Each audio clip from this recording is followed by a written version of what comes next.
配合鼓聲的節奏，來自美國的 Brad 正慢慢的跑向終點，立委陳亭妃親自迎接，陪跑最後1里路，還獻上花圈，替他戴上獎牌，為他的生命故事來喝彩。Brad 他就是一個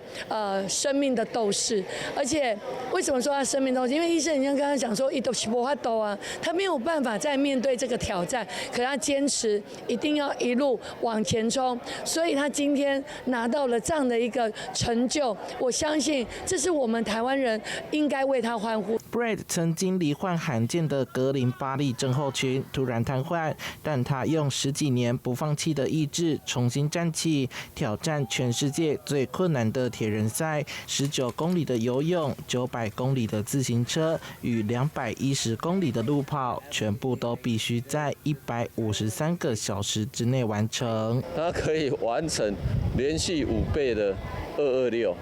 真的是非常非常不簡單，所以大家看到他的生命力，也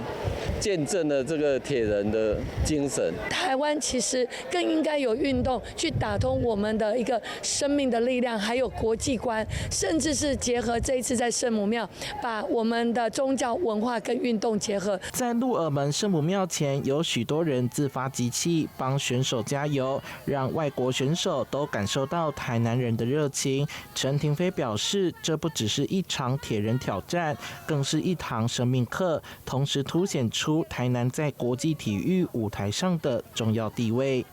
記者周懷台南採訪報道。